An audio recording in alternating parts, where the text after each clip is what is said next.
Hello friends, welcome to our channel. Friends, நான் உங்கள் அபி.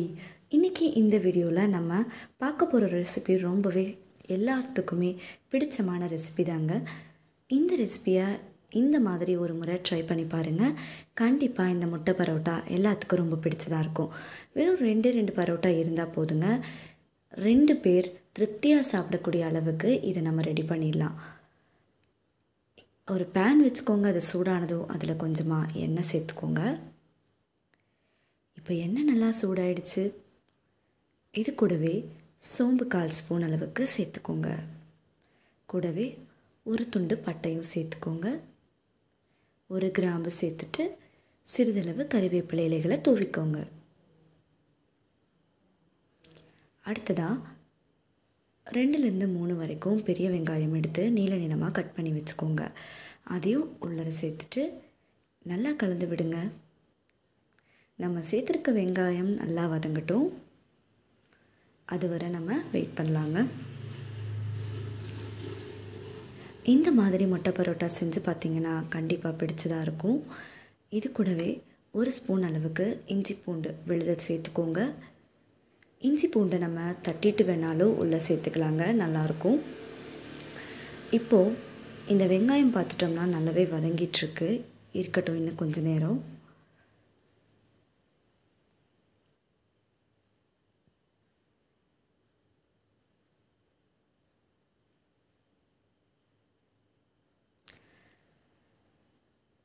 தக்காளி இருந்துச்சு அப்படின்னா அதை எடுத்து நல்லா கட் பண்ணி வச்சுக்கோங்க. நான் இன்றைக்கி கிட்டத்தட்ட ஒரு 2 பழுத்த தக்காளி பழத்தை உள்ளே சேர்த்துருக்கேன். கட் பண்ணினதுக்கப்புறமா அதையும் சேர்த்துட்டு நல்லா இந்த மாதிரி வதக்கி விட்டுக்கோங்க.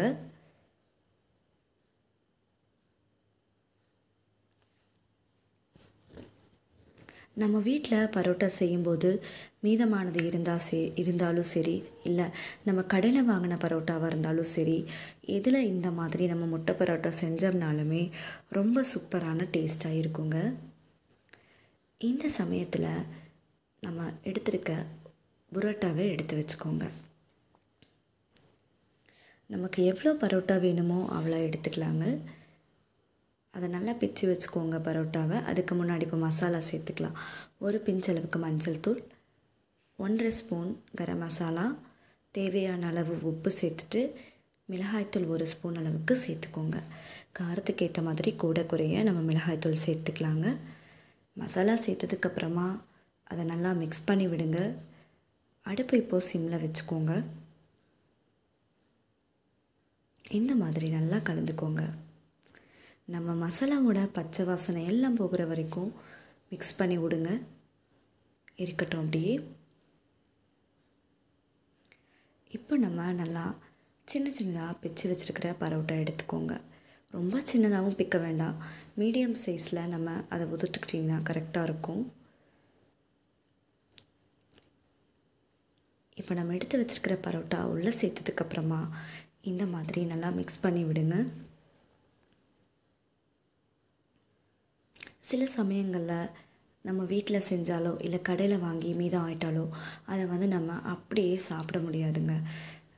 அப்படி இருக்கிற சமயத்தில் இந்த மாதிரியெல்லாம் நீங்கள் செஞ்சு சாப்பிட்டீங்க அப்படின்னா கண்டிப்பாக வீட்டில் இருக்கிற ஒவ்வொருத்தருமே ரொம்பவே விரும்பி சாப்பிடுவாங்க. நமக்கு ஒரு டிஃப்ரெண்ட்டான ரெசிபி சாப்பிட்ட ஃபீலிங்கும் கண்டிப்பாக இருக்குங்க. இந்த மாதிரி நல்லா கலந்து விட்டுக்கோங்க. நம்ம சேர்த்துருக்க மசாலா எல்லாம் சேர்த்துருக்க பரோட்டாலாம் நல்லா மிக்ஸ் ஆகிடுக்கு. இது ஒரு 1லேருந்து 2 நிமிஷம் வரைக்கும் ஆனதுக்கப்புறமா ஒரு 2 முட்டை எடுத்துக்கோங்க. இந்த முட்டையை நல்லா பரோட்டாவை ஒதுக்கி விட்டுட்டு சென்டரில் இந்த மாதிரி உடச்சி ஊற்றிக்கோங்க. அடுப்பு சிம்லேயே வச்சுக்கோங்க, கரெக்டாக இருக்கும். இன்னொரு முட்டையும் உடச்சி ஊற்றிக்கோங்க.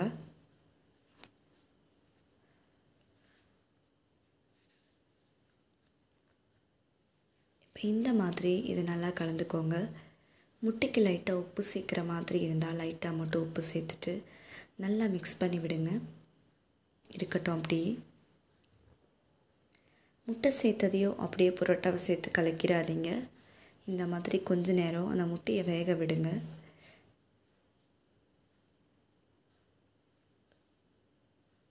ஒரு 30 செகண்ட் ஆனதுக்கப்புறமா இந்த மாதிரி இதை நல்லா கலந்து விடுங்க.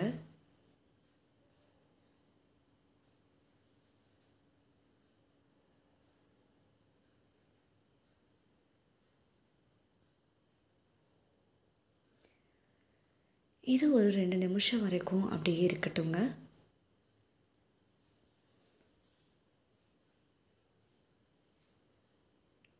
இப்போ இந்த மாதிரி ஒரு கரண்டி வச்சுட்டு இதை இந்த மாதிரி நல்லா கொத்தி விடுங்க.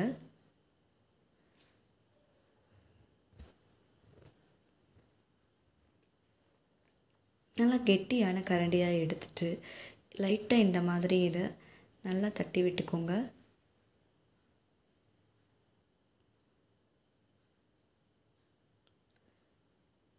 நம்ம பரோட்டாவுக்கு சால்னா செஞ்சுருப்போம் இல்லைங்களா, அதில் கொஞ்சமாக இருந்தால் எடுத்து வச்சுக்கோங்க. அதையும் இன்றைக்கி சேர்த்து தான் நம்ம செய்ய போகிறோம். நாங்கள் பரோட்டாக்கு செஞ்ச சால்னா இருந்துச்சு, அதையும் எடுத்து வச்சு உள்ளே சேர்த்தாச்சு. நம்ம குருமா செஞ்சுருந்தோம்னாலும் அதையும் உள்ளே சேர்த்துக்கலாம். நம்ம புரோட்டா எப்படி செய்கிறது, பன் பரோட்டா எப்படி செய்கிறது, எம்டி சால்னா, அதே மாதிரியே வெஜிடபிள் போட்ட குருமா, இது எல்லாமே எப்படி செய்கிறது அப்படிங்கிறதுக்கான வீடியோஸ் எல்லாம் ஆல்ரெடி நம்ம சேனலில் அப்லோட் பண்ணியிருக்கோங்க. அதுக்கான லிங்க்கையும் நான் டிஸ்கிரிப்ஷனில் கொடுத்துறேன். அதை பார்த்து நீங்கள் ரொம்ப அருமையாக பரோட்டா, சால்னா, எம்டி சால்னா இப்படி எல்லாமே செஞ்சு முடிச்சிடலாம் நம்ம வீட்லேயே. இது ரொம்பவே அருமையாகவும் இருக்குங்க ஒவ்வொன்றும் செய்யும்போது சாப்பிடும்போது. என்ன தான் நம்ம கடையில் வாங்கினாலும் இந்த மாதிரி நம்ம வீட்டில் செஞ்சு அதை சாப்பிட்றதுக்கான டேஸ்ட்டே தனி தாங்க. ஸோ மறக்காமல் நீங்கள் வீட்டில் செஞ்சு பாருங்கள். சால்னா சேர்த்ததுக்கப்புறமா இந்த மாதிரி அதே கரண்டியை வச்சுட்டு நல்லா கொத்தி விடுங்க. நம்ம சாப்பிடும்போது இது அவ்வளோ ஒரு டேஸ்டியாக இருக்கும்.